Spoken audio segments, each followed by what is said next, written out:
Hi అండి. Mixie jar పొడి మసాలాలు పట్టుకోవాలి అనుకున్నప్పుడు ఇలా కొంచెం స్టవ్ ఆన్ చేసుకొని హీట్ చేసుకున్నాం అనుకోండి, పొడి మసాలాలు పట్టుకున్నా కూడా పాడైపోకుండా ఉంటాయి. ఇంకా సెకండ్ టిప్‌ని తెలుసుకుందాం. దోస పెనం పైన ఇలాగా పగిలిన గాజులను పెట్టి చూడండి, ఖచ్చితంగా ఆశ్చర్యపోతారు. ఇలా స్టవ్ ఆన్ చేసుకొని దోస పెనం పైన ఇలాగ పగిలిన గాజులు పెట్టుకొని కొంచెం సేపు అంటే ఒక 5 మినిట్స్ మాత్రం ఇలా హీట్ చేసుకొని తర్వాత మనం ఇలా పగిలిన గాజులు చూస్తే చక్కగా అతుక్కుంటాయండి. ఇలా ట్రై చేయండి, చాలా బాగా వర్క్ అవుతుంది. పగిలిన గాజులు వేస్ట్ అని పడేస్తూ ఉంటాం కదండీ! ఇలా ఒక్కసారి ట్రై చేసి చూడండి, చాలా బాగా వర్క్ అవుతుంది.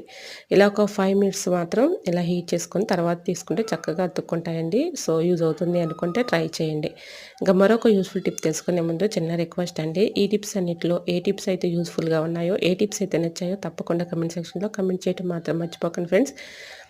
టిప్స్ నచ్చితే తప్పకుండా లైక్ చేయడం మాత్రం మర్చిపోకండి ఫ్రెండ్స్. వెండి పట్టీలు అయితే పెట్టుకుంటూ ఉంటాం కదండీ మనం ఆడవాళ్ళం. ఎండి పట్టీలు ఒక్కొక్కసారి బ్లాక్‌గా అయిపోతూ ఉంటాయి. ఇలా ట్రై చేయండి. పుల్లగా ఉన్న పెరుగులో ఇలా ఎండి పట్టీలను ఒక నైట్ అంతా ఉంచేసి ఉదయం క్లీన్ చేసుకున్నాం అనుకోండి, చక్కగా మనకి ఎటువంటి సోప్ లేకుండా ఎండి పట్టీలకు ఉన్నటువంటి బ్లాక్ అంతా పోయి చక్కగా తెల్లబడతాయి. ట్రై చేయండి. వీడియో నచ్చితే లైక్